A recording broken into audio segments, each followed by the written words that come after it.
we're going to be talking about strategies for racing your mini four-wheel drive cars. There are different philosophies for building and racing your cars. So for building your cars, you can build for speed, you can build for stability, you can build for a combination of both. So you have, on the one hand, super fast cars, you have, on the other hand, rock solid cars, and then there's this gray area in between. And what you want to do is you want to try to figure out where your philosophy is when you're building your cars. Now, the best philosophy and strategy for trying to win any of these races is to bring along a whole series of cars, and bring your fast cars and bring your rock solid steady cars, stable cars, and try to race a combination of both if you can. So some races, such as a AAA, you only get to race one car in each category, so you got to pick the right one. You got to pick the one that you feel is going to help you win the race. But in other races, you can race as many cars as you want, and so if you want, you can always enter a super fast car and a rock solid stable car and see which one will win, right? You might be surprised. The fastest car doesn't always win every race. Sometimes the most stable and steady car wins the race because everybody else is trying to go for broke and race fast and course out. So there are 5 major philosophies on all of this. And I came up with this idea not long ago because I was thinking about this for a while, and I was thinking, how are people actually racing their cars? It looks like everybody's just juicing it up on the one hand. And on the other hand, there are other people who just want to go slow and steady and just win by hoping that everybody else courses out. And I was like, that's 2 different philosophies. But then there's the one that's smack in the middle, where you want something that's fast and also stable. But then there are also these 2 other modes of thinking too. So I came up with 5 distinct categories, and I'm sure that there are many other different strategies out there, but the 5 major categories that I've come up with, and I've come up with snazzy names for all of them. There is the juice it up category, where you make your car as fast as possible and you race as fast as possible with the most juiced up batteries possible, and that's great for your fast cars. Doesn't always mean that you'll stay on the track, but you're racing with the highest voltage batteries you can, and you're going for broke, and you're trying to be the fastest one on the track. Then, on the other hand, there is the stable car. So we call it the slow and steady car. So this is racing to survive with the hope that others will course out. It's good for stable cars like this one. So this is my B-Max design that my son copied, and he's got his own car. Everybody knows Eagle, right? This is called Blue Jay. So Blue Jay was based off of Eagle's design. Slow, steady, sometimes wins races. Pretty cool. So then we have that middle category. We have something called the mid category between juice it up and stable. And you can call it what you want, but you try to build a car that's both, and that's awesome. And then we have, so along the lines of the slow and steady, a category right before it, we can call it the rock on. So rock on is you survive in practice against all kinds of havoc, all kinds of vibrations. So you're trying to learn which car of yours is the best for vibration control. Now, vibration control is basically how you deal with other people on the track with you, and they've got their potentially heavily weighted cars banging up on the sides of the track, causing all sorts of vibrations, especially around turns. And if another car slams into the wall and you happen to slam into it at the same time and they cause the heavier vibration, you're going to course out because you've got the lighter car. Now, if you've got the heavier car and they've got the lighter car, you bump into that wall, they bump into about the same time, they're probably going to fly out unless they've got other things to keep the car in place. So yeah, vibration control. How to deal with vibration control, very important in your races.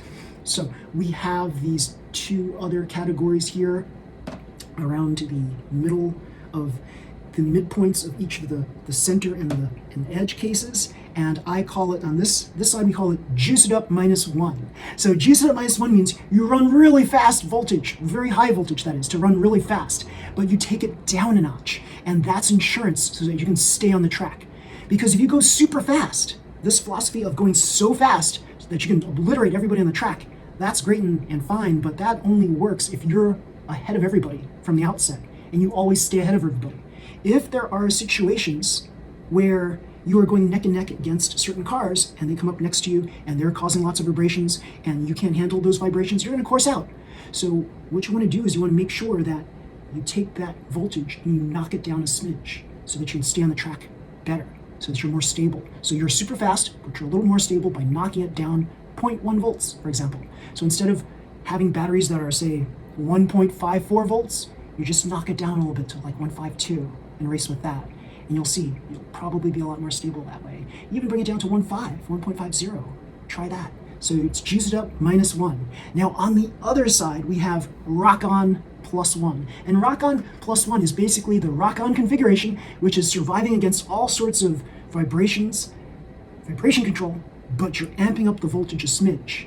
So from there, you've got a super stable car, but you're making it a little bit faster. So you're bringing it up by 0.2 volts. So if you're at 152, 154, you're going to try to amp that up a smidge so that you have that little edge, because you might need that little edge because you might not have the fastest car. The most stable cars usually are not the fastest cars. It's a rare case that you have a car that's both super stable and super fast. And you'll see this on every track you race against. You'll have these speed demons out there, and the funny thing is, they are fast, but once they go against a really heavy car that's very stable, and they happen to run alongside it for a little while, and that heavier car bumps into the track, they're probably going to course out. The super speed demons are probably going to course out.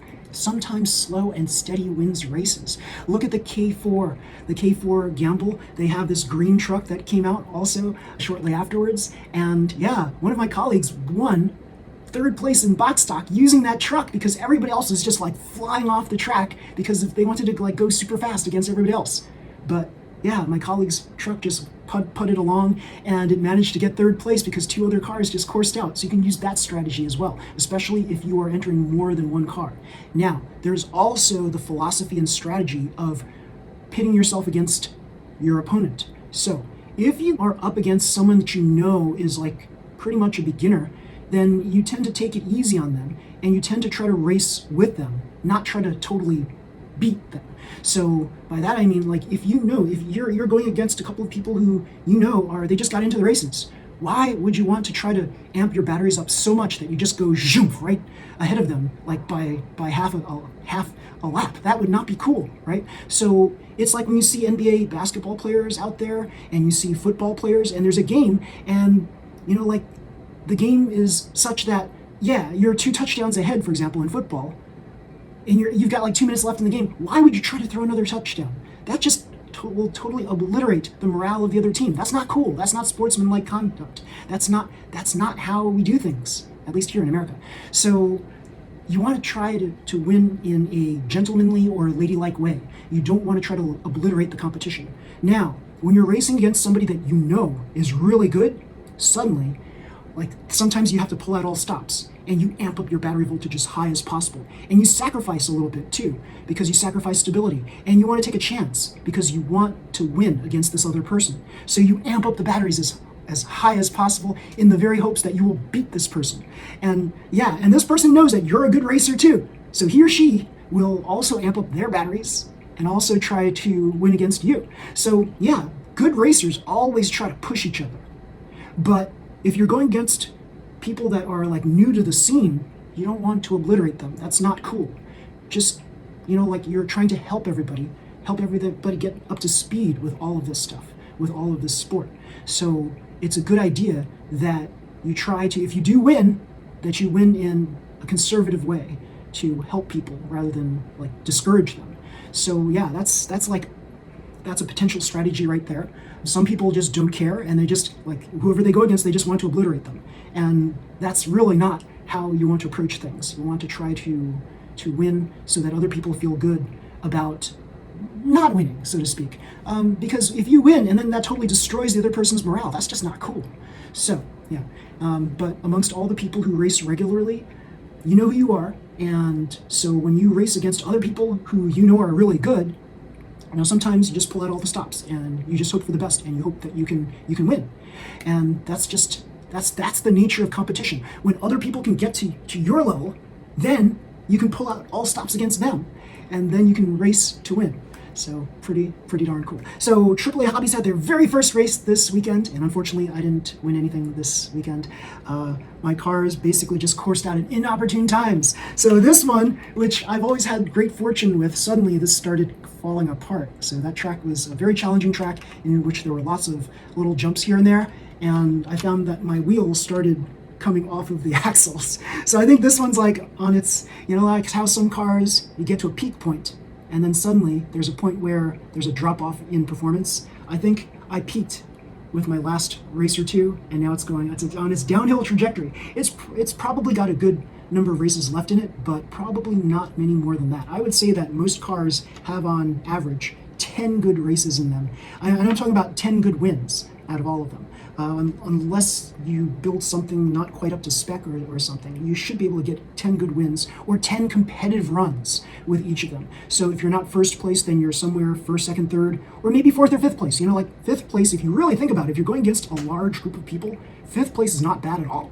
right? Fourth place is not bad at all. Don't think that you always have to be on the podium to be a winner. No, the fact that your car stays on the track and finishes the race, I mean, that's a winner right there. Really, that's a winner. Like, if your car, and if you competed against other groups of people, you might have won that heat with your strong and stable car. So don't think that just because you came in like second or third in a 3-person race, that's bad. It's not. It just shows that you finished the race, and on any other given heat against any other 2 people, you might have won. And that's how you have to look at it. And just by racing more and more, you gain more and more experience. And then you can figure out ways of optimizing your car so that it could be a better performing car. Pretty cool. So yeah, and then we have the tune class category. So I entered this for box stock, and I entered this for tune class. This is Hellboy, and let me tell you, a lot of people saw the performance of this, and it was a speed demon, yes, but I got a little too greedy. I amped up the battery voltage a little too much. I changed the batteries at inopportune times, which caused me to course out at inopportune times. So I was against some stellar competition. Let me tell you, there are some awesome racers at AAA, and to be able to compete against them, I had to amp up my batteries so much that I was like running alongside that point where I was juiced up and juiced up -1. Like, I had to be at that high threshold right there to try to be as fast as possible and sacrifice a little stability to go up against the stellar competition. Now, they might have been doing the same thing. They might have been trying to push their cars as high as possible too, so that they could be competitive there and win the race. So yeah, going up against them, you know, we all push each other to be the best possible. That's what it's all about with Mini 4-wheel drive. You know, that's the way that we can send an American to the Japan Cup and do really well in the Japan Cup. So there are a lot of people out there who will say, oh yeah, the last America and the Japan Cup and Mini 4-wheel drives, and not quite the same as all those Indonesian and Thai and Japanese racers and Filipino racers and Vietnamese racers and Chinese racers. They're not as good as, well, who knows? You know, like, by pushing each other as hard as we can against other fellow racers, that's how we all become better. That's the message here. You want to help your fellow racers by pushing them as hard as possible when you're competing against the people that you know, the people that you know are in the competitive league, the people that you know are always on the podium. You want to push yourself against them, and you want to get better that way. That's the only way we can all get better. We push each other to become the best we can be. So yeah, and we help all the people who just are starting out. We help them. We help elevate them by answering all their questions. If they have any issues on their car, take a look at their car. Help them. Fix their car. Make it faster. So yeah, you'll see at AAA Hobbies, I was like walking around and checking out everybody's cars, and I was like, you can do this. And I was like, here, come here, give me your car. And I would just oil their rollers and make sure that everything was as optimal as possible. That's what you have to do. This is what every racer should try to do, because not only are you helping them, you're helping yourself become a better racer too. So if their car happens to beat yours, so what?